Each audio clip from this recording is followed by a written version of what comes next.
चल रही गुरबाणी शब्द की जो विचार है, जो गुर किरपा द्वारा आप सारे रल मिल के करते हाँ, जिन्नी सोझी गुरबाणी बख्शदी है। अज का जो साहिब का फरमान है, जिसकी विचार आप करांगे। पातशाह कहते असंख निंदक सिर करह भार। ये निंदक की गल पातशाह ने की है कि असल विच निंदिया है की चीज। निंदिया बारे गुरबाणी के अंदर बहुत वचन हैं। गौड़ी सुखमनी के अंदर एक अष्टपदी हुई है निंदकों बारे। सो हे मेरे मना इस गल की सोझी होनी चाहिए है कि गुरबाणी मुताबक निंदिया की है कि किसी के गुणों नूं छुपा के जां औगण बना के दस देना, ये असल विच निंदिया है। किसी के गुणों की गल भी करनी, उसके औगणों नूं दूर करन लई कहना जां दसना, ये निंदिया नहीं। भाव कि जे किसी विच कुछ गुण हैं तो उहदे गुणां नूं औगण बना देना, ये असल विच निंदिया है। ते जे किसी विच औगण हैगे ही नहीं, उहदे औगणां नूं दूर करन वास्ते उहनूं दस देना भी ये तेरे च औगण ने, इन्हां नूं दूर कर दे, ये निंदिया नहीं, ये उहदा भला है। पर साडे संसार दे अंदर जो धार्मिक श्रेणी है, उहदे विच ये गल लागू हुंदी है भी जिन्हां दे अंदर गुण हुंदे ही नहीं, औगण ही हुंदे ने, ते संसारी खुशामदीद लोक उन्हां औगण वालियां नूं गुणां वाला बना के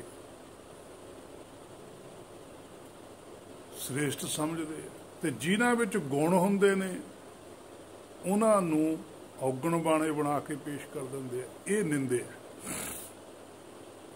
तां पातशाह ने बचन आख्या सी कि असंख निंदक सिर करह। भी असंख्या ही निंदक ने।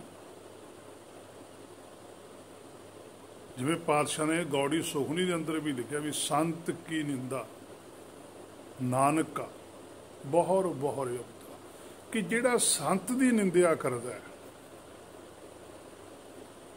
कि जिहदे विच पूरे गुण ने, जिहड़ा शुद्ध है, उहनूं अशुद्ध बना के जो कोई पेश करे, बहुर बहुर अवतार, फिर उसनूं इस भवसागर दे विचों कोई भी कढ नहीं सकता।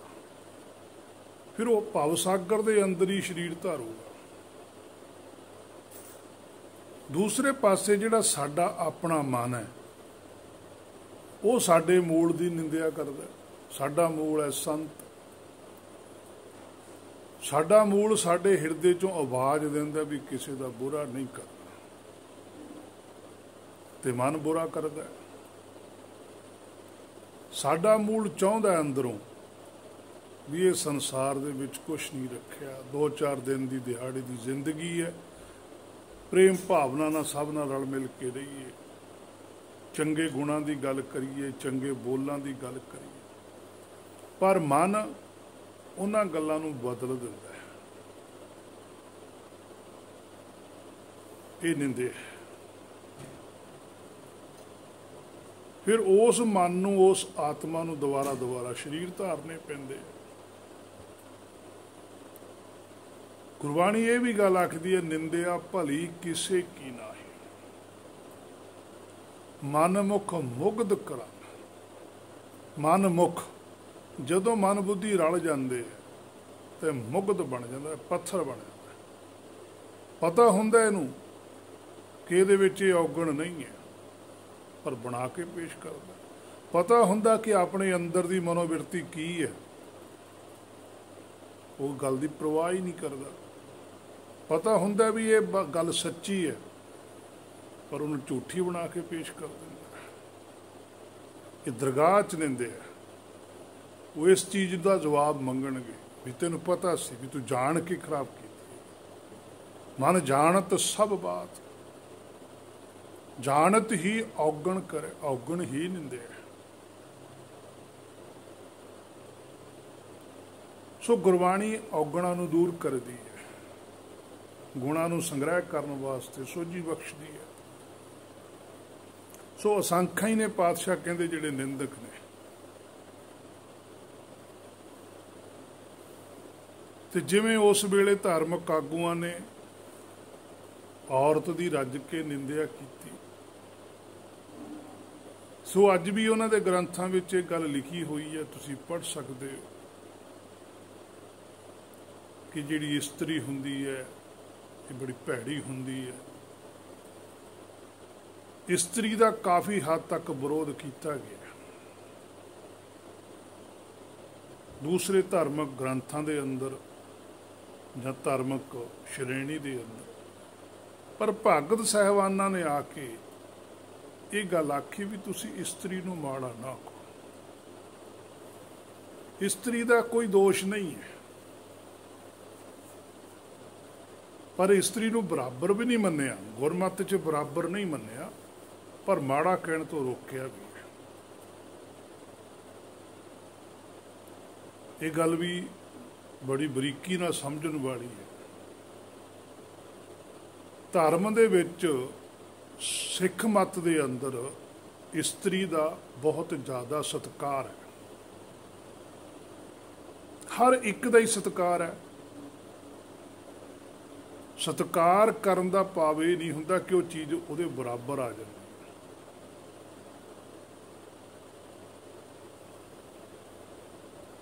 प्रधानता मनुख नूं ही है, पर जे मनुख प्रधान है तो इहदा मतलब ये नहीं कि वह मनुख अत्याचारी बन जाए, कि किसी की परवाह ही ना करे। ये भी गल गलत है।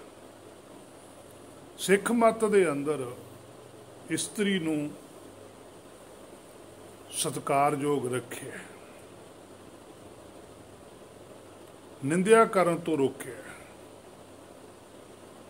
ते जिहदे विच जिन्ने औगण ने उहदे औगण उन्ने दसो कि तू औगणा नूं दूर कर।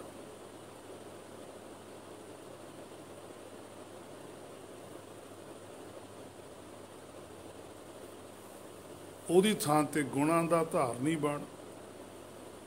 सो ताही पातशाह ने गुरबाणी के अंदर ये भी गल आखी सी, जो इस्त्रियां बारे अज बड़ी प्रचलित होंदी है, जिहड़ी गुरबाणी च बचना भी सो क्यों मंदा आखी है जित जम महराजा।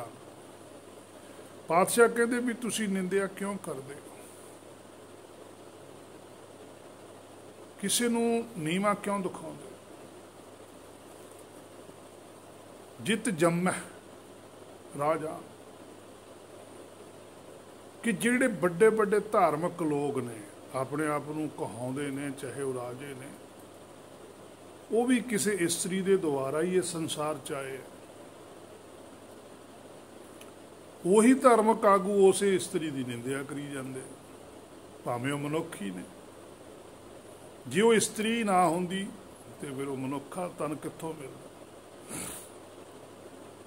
किसी नूं नीवां दिखाउण तो रोके,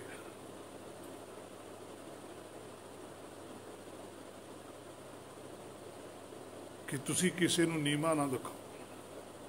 जिहदे च जिन्ने गुण ने उन्ना उहदा सत्कार करो।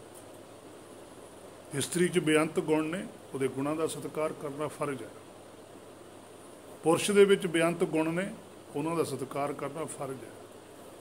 इस्त्री दे अंदर औगण ने, उन्हां नूं औगणां नूं दूर करन वास्ते सिੱਖਿਆ देनी फर्ज है। मनुख दे अंदर औगण ने, उन्हां औगणां नूं दूर करन वास्ते सिੱਖਿਆ देनी फर्ज है। करे ना करे वो अगले की मर्जी, पर गुरमत बस सिख मत के अंदर यह परमेशरी मत है, इत्थे सब का भला चाया जाता है। सो पातशाह ने उन्होंने इस गल तो रोके, क्योंकि ब्राह्मण ही इस गल की ज़्यादा विरोधता करता है। तो ब्राह्मण ही गुरबाणी फिर सवाल करती है भी चलो ठीक है, जे तुसी इस्त्री नूं ही बहुत माड़ा कहंदे हो, तुलसीदास ने तो पैर की जुत्ती तक भी आखिया कि जो तो ब्राह्मण ब्राह्मणी जाया तो आन बाट काहे नहीं आया। कहते फिर तू किसी होर रस्ते आउंदा। सो पंडित चुप हो, कोई सवाल नहीं, कोई जवाब नहीं। श्री कबीर साहब जी के अगे हर कोई चुप सी,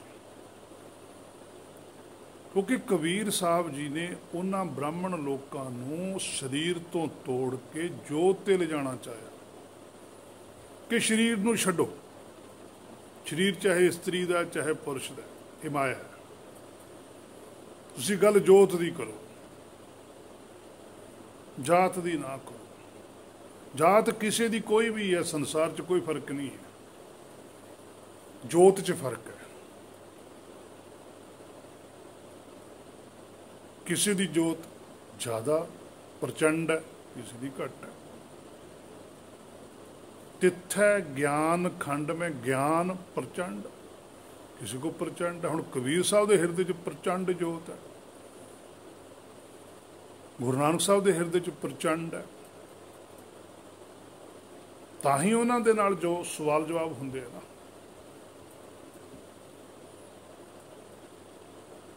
सो असंख निंदक हन, भाव सच नूं जाण बुझ के रद्द करते हैं। हुण कबीर साहब सच आखदे सी ते जिहड़े ब्राह्मण जां पंडित जां जिहड़े लोग नफरत करदे सी उन्हां नूं कुत्ता कहंदे सी।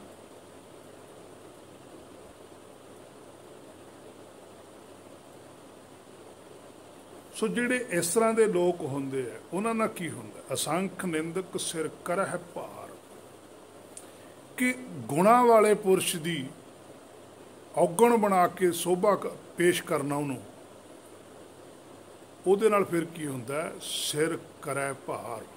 उन्हां दी जिहड़ी बुद्धि हुंदी है, उन्हां दी जिहड़ी आत्मा हुंदी है, ਉਹਦੇ उत्ते भार पैदा हो जाता। भार की हुंदा, हौमे मोह भरम पै भार।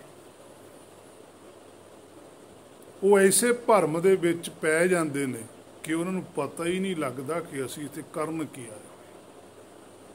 हे मेरे मना, जे तू अपने मूल की निंदिया करता रहेगा, संसार के लोगों लिए बड़ा चंगा बन जाएगा, सत्कारयोग बन जाएगा, लोग शोभा भी कर देंगे, पर सच्चे दे दरबार दे अंदर तेरे अंदर भार ही रहूगा।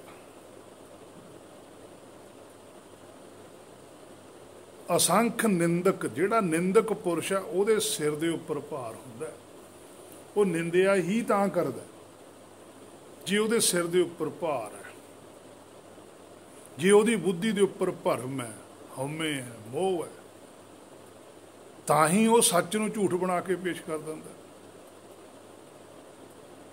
झूठ नूं सच बना के पेश करी जांदा। वो अपनी कला समझदा है भी मेरे च बड़ी वड्डी कला है, मेरी सियाणप है, मेरी चतुराई है। ये गल ठीक है, संसार च चलती है, पर सच्चे दे दरबार च नहीं चलती।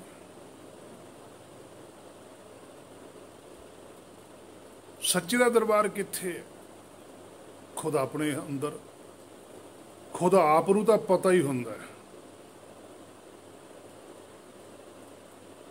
कोई भी ऐसा मनुख नहीं है जिन्हों ना पता हो भी मैं गलत करदा या सही करदा। वो करदा जरूर है, पर वो कहता जी मैनूं तां पता नहीं, मैं गलत है कि सही है। ये नहीं हो सकता कि तू गलत है कि सही है, तेनों पता है। जे तेनों इन्ना नहीं पता, फिर तू अग च क्यों नहीं हत्थ पाउंदा? फिर तेनों अंदरों किहने सोझी कराई भी अग साड़ दिंदी? कह जी अग बारे तो बाहरों सुनिया सी भी अग साड़ दिंदे, की बाहरों नहीं सुनिया भी झूठ नहीं बोलीदा? कि बाहरों नहीं सुनिया भी किसी का बुरा नहीं करीदा? कि बाहरों नहीं सुनते भी निंदा नहीं करनी चाहिए? वो भी तो बाहरों ही सुनिया, वो कर रहे हैं, अग बारे सुनिया तो अग बारे फिर हथ नहीं पा रहे। ये की है? यही सियाणप है। बहुत सियाणप जम का पौ व्याप है।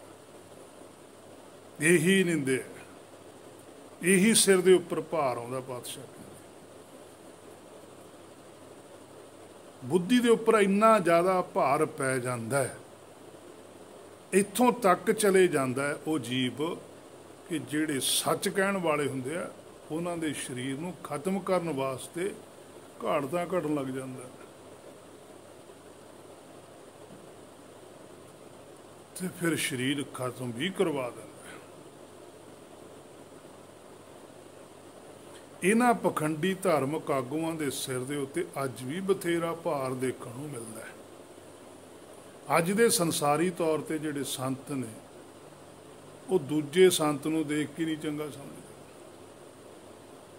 ਰਾਗੀ ਰਾਗੀ ਨੂੰ ਦੇਖ ਕੇ ਨਹੀਂ ਚੰਗਾ ਸਮਝਦਾ, ਢਾਡੀ ਢਾਡੀ ਨੂੰ ਵੇਖ ਕੇ ਚੰਗਾ ਨਹੀਂ ਸਮਝਦਾ। ਕਿਉਂ? ਜਦ ਕਿ ਉਹ ਵੀ ਗੁਰਬਾਣੀ ਪੜ੍ਹਦੇ, ਉਹ ਵੀ ਗੁਰਬਾਣੀ ਪੜ੍ਹਦੇ। ਇੱਕ ਰਾਗੀ ਹੈ ਗੁਰਬਾਣੀ ਪੜ੍ਹਦਾ, ਦੂਜਾ ਰਾਗੀ ਉਹ ਵੀ ਗੁਰਬਾਣੀ ਪੜ੍ਹਦਾ, ਤੇ ਜਦੋਂ ਦੋਨੇ ਇਕੱਠੇ ਹੁੰਦੇ ਬੜੇ ਸਤਿਕਾਰ ਨਾਲ ਮਿਲਦੇ ਆ। ਪਰ ਜਦੋਂ ਦੋਨੇ ਵੱਖੋ ਵੱਖਰੇ ਹੋ ਜਾਂਦੇ ਉਹ ਉਹਦੇ ਵਿੱਚ ਨੁਕਸ ਕੱਢੀ ਜਾਂਦਾ, ਉਹਦੇ 'ਚ ਨੁਕਸ ਕੱਢੀ ਜਾਂਦਾ, ਉਹ ਉਹਦੀ ਬਖੋਤਾ ਕਰੀ ਜਾਂਦਾ, ਉਹਦੀ ਉਹ ਬਖੋਤਾ ਕਰੀ ਜਾਂਦਾ। ਔਰ ਜਿਹੜੀ ਗੁਰਬਾਣੀ ਪੜ੍ਹ ਕੇ ਲੋਕਾਂ ਨੂੰ ਸੁਣਾਉਂਦੇ ਆ ਜਾਂ ਖੁਦ ਪੜ੍ਹਦੇ ਸੁਣਦੇ ਆ, ਉਹ ਇਹ ਗੱਲ ਕਹਿੰਦੀ ਆ ਵੀ ਪਰਕਾ ਬੁਰਾ ਨਾ ਰੱਖੋ ਚੀਤ। ਉਹ ਕਹਿੰਦੀ ਹੈ ਨਿੰਦਿਆ ਭਲੀ ਕਿਸੇ ਕੀ ਨਾਹੀ ਮਨ ਮੁਖ ਮੁਗਧ ਕਰਨ। ਫਿਰ ਸਾਡੀ ਦ੍ਰਿਸ਼ਟੀ ਤੋਂ ਰਾਗੀ ਸੰਤ ਬਾਬੇ ਹੈਗੇ ਉਹ, ਪਰ ਸੱਚਖੰਡ ਦੀ ਦ੍ਰਿਸ਼ਟੀ ਤੋਂ ਮਨਮੁਖ ਨੇ ਔਰ ਮੁਗਧ ਨੇ। ਗੁਰਬਾਣੀ 'ਚ ਫਰਮਾਨ ਹੈ, ਅਸੀਂ ਭਾਵੇਂ ਉਹਨਾਂ ਨੂੰ ਸੰਸਾਰ ਜਿੰਨਾ ਮਰਜ਼ੀ ਪੂਜੀ ਚੱਲੀਏ, ਪਰ ਸੱਚੇ ਦੇ ਦਰਬਾਰ 'ਚ ਨਹੀਂ ਹੈ। ਉੱਥੇ ਸੱਚੋ ਹੀ ਸੱਚ ਨਿਬੜਾ।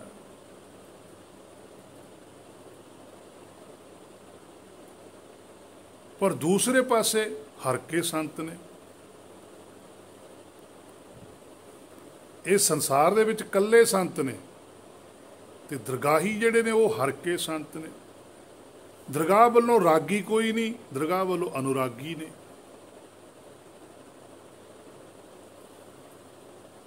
ਸੰਸਾਰ ਵਿੱਚ ਰਾਗੀ ਨੇ, ਜਿਹੜੇ ਸੰਸਾਰੀ ਸ਼ਬਦ ਪੜ੍ਹਦੇ ਆ ਉਹ ਰਾਗੀ ਗਿਣੇ ਜਾਂਦੇ ਆ। ਜਿਹੜੇ ਨਿਰਾਕਾਰੀ ਹੁੰਦੇ, ਜਿਨ੍ਹਾਂ ਦੇ ਧੁਰਕੀ ਬਾਣੀ ਪ੍ਰਗਟ ਹੋ ਜਾਂਦੀ ਹੈ, ਉਹ ਗਾਉਂਦੇ ਆ, ਉਹ ਅਨੁਰਾਗੀ ਨੇ। ਸੰਸਾਰੀ ਢਾਡੀ ਨੇ, ਜਿਹੜੇ ਕਵਿਤਾਵਾਂ ਪੜ੍ਹਦੇ ਆ, ਸਰੀਰ ਦੀ ਸ਼ੋਭਾ ਕਰਦੇ ਆ, ਉਹ ਢਾਡੀ ਨੇ। ਪਰ ਦੂਜੇ ਪਾਸੇ ਨਿਰਾਕਾਰੀ ਢਾਡੀ ਨੇ। ਦਰ ਪ੍ਰਭ ਖਸਮ ਕਾ, ਜਿਹੜੇ ਖਸਮ ਦੇ ਦਰ ਦੇ ਢਾਡੀ ਨੇ, ਜਿਹੜੇ ਜੋਤ ਬਾਰੇ ਬੋਲਦੇ ਆ ਕੁਛ, ਜਿਹੜੇ ਜਾਤ ਬਾਰੇ ਬੋਲਦੇ ਆ ਉਹ ਸੰਸਾਰੀ ਨੇ, ਜਿਹੜੇ ਜੋਤ ਬਾਰੇ ਬੋਲਦੇ ਆ ਉਹ ਨਿਰਾਕਾਰੀ ਢਾਡੀ ਨੇ। ਉਹ ਸੀ ਪਾਤਸ਼ਾਹੀਆਂ, ਭਗਤ ਸਾਹਿਬਾਨ, ਗੁਰਸਿੱਖ। ਔਰ ਉਹਨਾਂ ਦੀ ਸਾਰਿਆਂ ਦੀ ਇੱਕੋ ਹੀ ਸੁਰ ਹੈ, ਚਾਹੇ ਉਹ ਹਰਕਾ ਸੰਤ ਹੈ, ਚਾਹੇ ਉਹ ਅਨੁਰਾਗੀ ਹੈ, ਚਾਹੇ ਉਹ ਢਾਡੀ ਹੈ, ਚਾਹੇ ਉਹ ਗੁਰਮੁਖ ਹੈ, ਚਾਹੇ ਉਹ ਗੁਰਸਿੱਖ ਹੈ। ਉਹਨਾਂ ਦੀ ਸਾਰਿਆਂ ਦੀ ਇੱਕ ਸੁਰ ਹੈ, ਇੱਕੋ ਜਿਹੀ ਉਹ ਤਰਜ ਹੈ, ਇੱਕੋ ਹੀ ਟਿਊਨ ਹੈ, ਇੱਕੋ ਹੀ ਗੱਲ ਹੈ, ਇੱਕੋ ਹੀ ਰਾਗ ਹੈ, ਹੋਰ ਕੁਛ ਨਹੀਂ ਹੈ। ਪਰ ਸੰਸਾਰੀਆਂ ਦਾ ਸਾਰਾ ਕੁਛ ਹੀ ਵੱਖਰਾ ਹੈ। ਇਸੇ ਕਰਕੇ ਗੁਰਬਾਣੀ ਨਿਰਾਕਾਰੀਆਂ ਦੀ ਇੱਕ ਗੱਲ ਹੈ।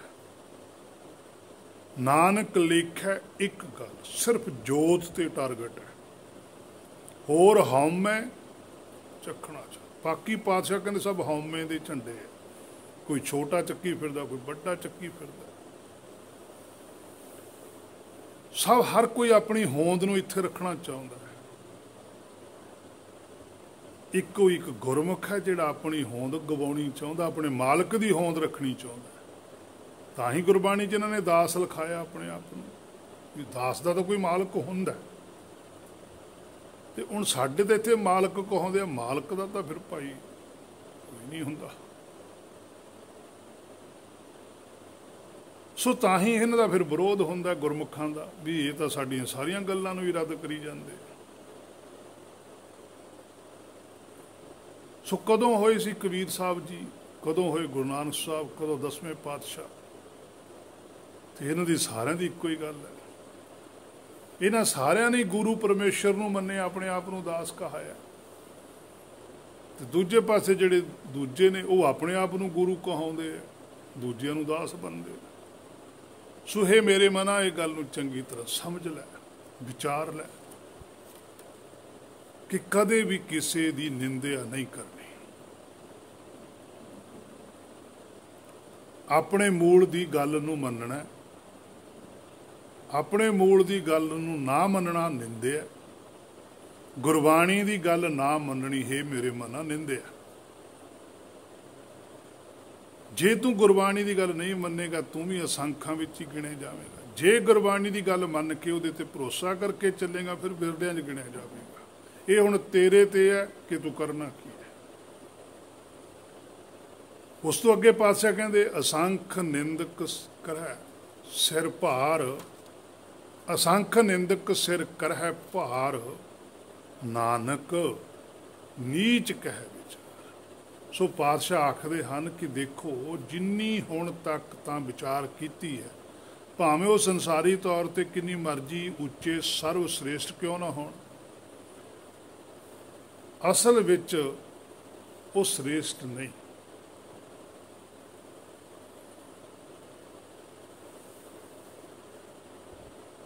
देखण नूं श्रेष्ठ लगदे आ पातशाह कहंदे, पर वो श्रेष्ठ नहीं, वो नीच ने।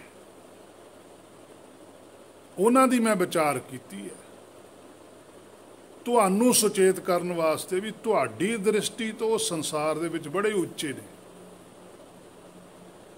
इस गल का ख्याल रखियो, पातशाह कहंदे कि वो दरगाह की दृष्टि तो नीच गिने जाते हैं, पर तुसी किसी उस श्रेणी दे विच शामिल ना हो जाओ।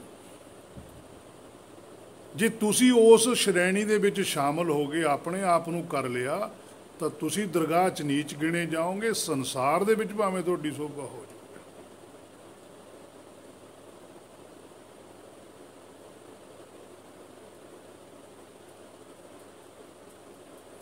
हुण इत्थे देखो एक बचन जिहड़ा नानक शब्द लिखिया,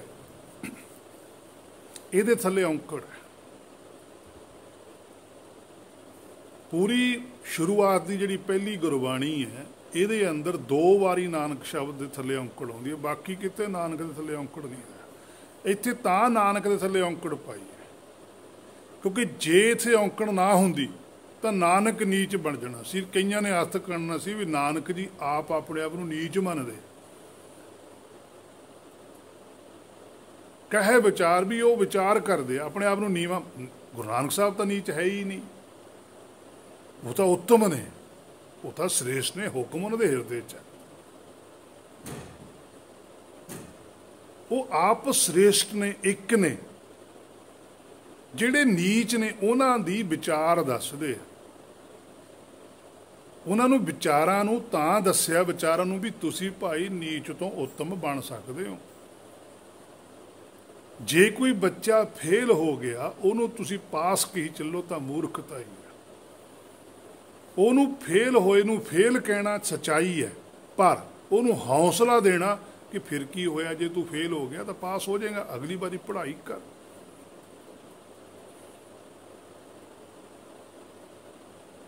वो चंगी गल है। इसी तरह पातशाह ने आख्या, नानक जी कह रहे हैं कि नीच कह विचार, भी भाई ये जिहड़ी मैं विचार की है, ये नीचियां दी विचार की है। इनू चंगी तरह समझियो, ये ना समझ लो भी साडी कोई गलत सानू आख्या, तुहाडे भले वास्ते आख्या।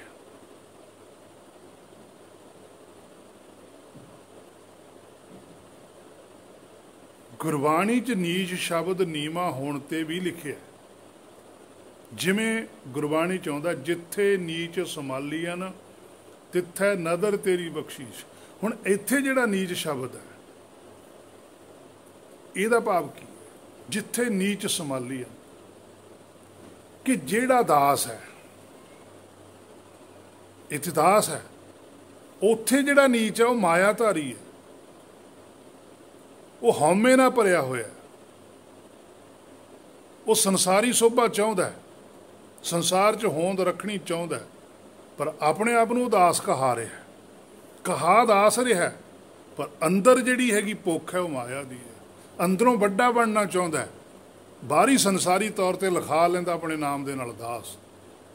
तां पातशाह ने नीच दे थल्ले भी औंकड़ पाई है। भी ये भी एक खास गल मैं तुहानूं दसदा भी लेवल अपने नाम दे नाल दास दा लिखा है, पर अंदरों किरियावां दूजियां ने। अंदरली बिरती होर है, बाहरली बिरती होर है।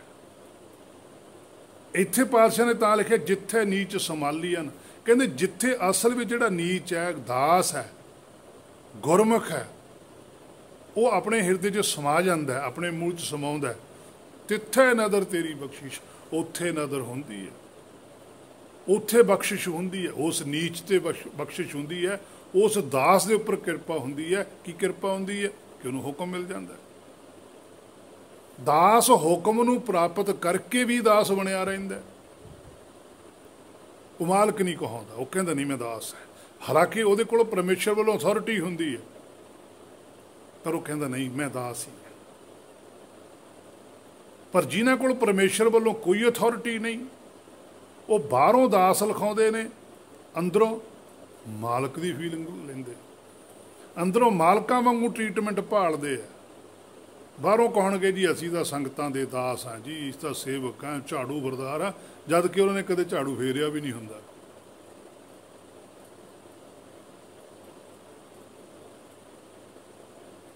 बड़ी औखी खेड है।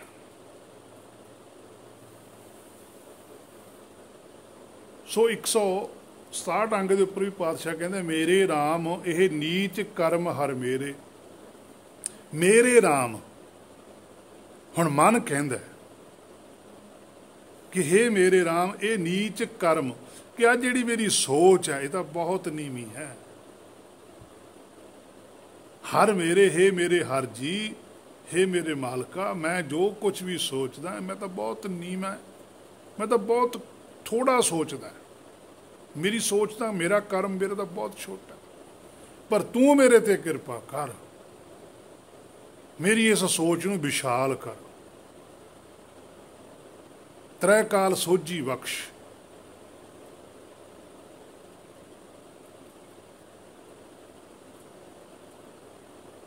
सो ये जरूरी है। जदों असीं गुरबाणी तो सोझी प्राप्त करते हैं फिर सानूं पता लगता है। अंग 24 उपर भी पातशाह कहते हैं पर घर जो है नीच सनात। सो ये जिहड़े बचन ने गुरबाणी दे हन, गुरबाणी इत्थे उन्हां नूं नीच दस रही है जिन्हां ने सच नूं झूठ बना के पेश करते। पता हुंदा भी सच है, पर घर जो ही पता हुंदा अपने हिरदे दे अंदर कि सच्चाई की है, झूठ की है। वो फिर नीच ने, वो सनात ने। नानक नावे बाज सनात, वो सने हुंदे ने, दोषी हुंदे ने। सो जिन्हां ने सच नूं झूठ बना के पेश किया तां करते ने क्योंकि वो नीच ने।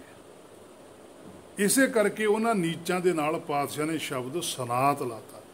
नानक नावै बाज सनात, सच तो कोरे झूठ च समाए हुए नीच हैं।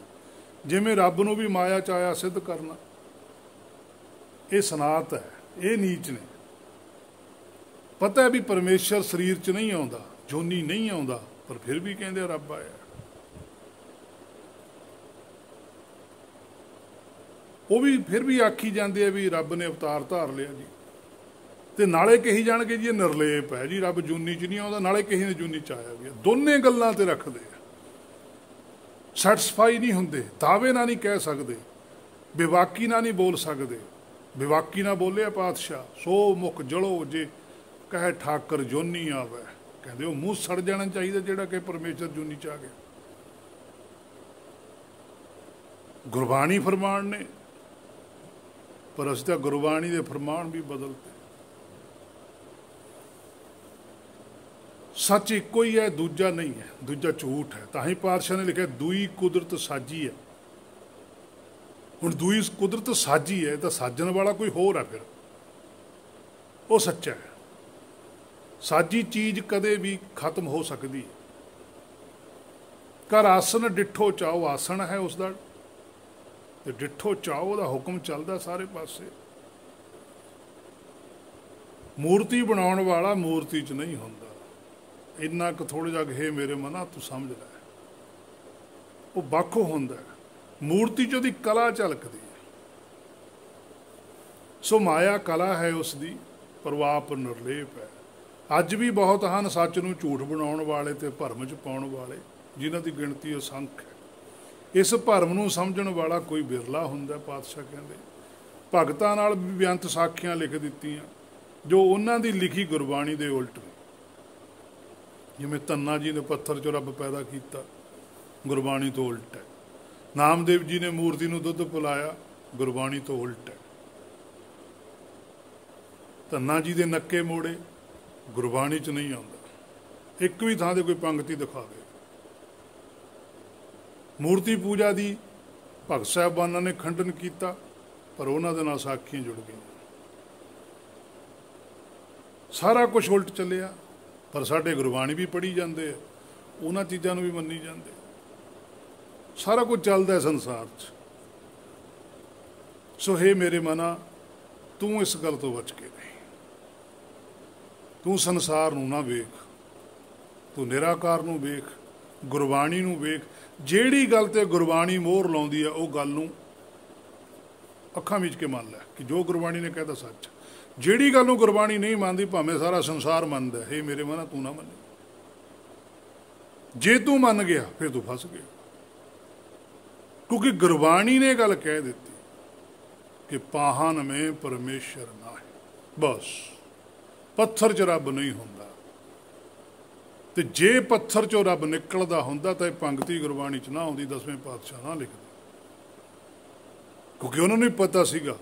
ये नहीं तो कहणगे भी शरधा होनी चाहिए, शरधा नाल तां बंदा कुछ भी कर सकता जी। आदि श्री गुरु ग्रंथ साहब च भी लिखिया हुए बचन है कि निर्जियो पूजै मड़ा सरेबै, सब बिरथी काल गवावै। कहते निर्जियो की पूजा करते हैं, मड़िया की, सब बिरथी काल गवावै। क्यों लिखिया पातशाह ने? गुरबाणी च बचन है, बुत पूज पूज हिंदू मूए, तुर्क मूए सिर न्याई, ओए ले जा रे ओए ले गाडे, दोहों नहगत पाए। क्यों लिखिया बचन? क्यों लिखाया परमेश्वर ने? परमेश्वर नालों वड्डा कोई नहीं है। तो ये गल जो परमेश्वर ने गुरबाणी च लिखातियां, तो बाकी शरधा भावना सब कुछ रद्द है। इत्थों पता लगता कि साडी शरधा भावना कुछ नहीं करती, काम करता परमेश्वर का हुक्म, उहदा भाणा, उहदी रजा। जिहड़ा उहदी रजा च चलदा, उहदे भाणे विच चलदा, जिहड़ा हुक्म विच चलदा, वो इन्हां गल्लां दी परवाह नहीं करदा। वो उहदे हुक्म की परवाह करदा ताकि उहदा जिहड़ा जीवन है वो सफल हो सके। कुदरत कवन कहा विचार, पातशाह कहंदे हुण किन्नी क विचार करी चली। ये माया दे विच तां बड़ी वड्डी रचना है, पर फिर भी जिन्नी क सोझी परमेश्वर ने बख्शी है, हुक्म दिता कि इस चीज़ की विचार करके इन्हों सही रस्ते ते दसो। असीं तुहानूं पातशाह कहंदे दसदे हां, वारिया ना जावा एक बार। उहदा वर्णन करना कोई सौखा नहीं है, बहुत थोड़ा समा साडे कोल भी शरीरां च, जिन्नी क असीं व्याख्या कर सकते उन्नी करांगे। बाकी उहदी अपनी रजा है। जो तद भावै साई भली कार, जो कुछ भी उहनूं भाउंदा है वो हो रहा है, उही उहदा भाणा है। हे मेरे मना, जो तद भावै, जिहड़ा कुछ तैनूं भाउंदा है, ये हुण तूं देखना है। साई भली कार, कि तेरी जिहड़ी कार है वो चंगी भी है, तैनूं भी कुछ भाउंदा है, कुछ परमेश्वर नूं भी भाउंदा है। जे तां तूं परमेश्वर दे भाणे वाली गल, उहनूं जो भाउंदा उही कुछ करी चलेगा, ये तो श्रेष्ठ ही श्रेष्ठ है। सो सिख सखा बंद पै भाई, जे गुर के भाणे विच आवे। जे तां तूं उहदे भाणे च आ जावें फिर तां सिख सखा है, पर जे उहदे भाणे च ना चलिया, अपने भाणे जो चलै भाई, विछड़ चोटा खावे। तेरा अपना भाणा भी है, तां इत्थे वचन है कि जो तद भावै साई भली कर। तैनूं किहड़ा चंगा लगदा है? हे मेरे मन, तू अपने अंदर ये गल रखी कि मैं तेरी रजा च रहना, मैं तेरे भाणे च चलना। वो भी चाहता है कि तू मेरे भाणे च रह, मेरी रजा च रह। तू सदा सलामत निरंकार, फिर तू भी सलामत हो जाएगा, निराकार बन जाएगा। वो भी निराकार है, वो भी सलामत है, वो एक है, तू भी एक बन जाएगा। एक होके शब्द गुरु तेरे हिरदे जो प्रगट हो जाऊगा, तू अपने निज घर में सदा लिए टिक जाएगा। सो अज की विचार इत्थों तक सी। अगली विचार जे गुर ने चाहया फिर की जाएगी। होइयां बेअंत भुल्लां दी खिमा। वाहिगुरू जी का खालसा, वाहिगुरू जी की फतेह।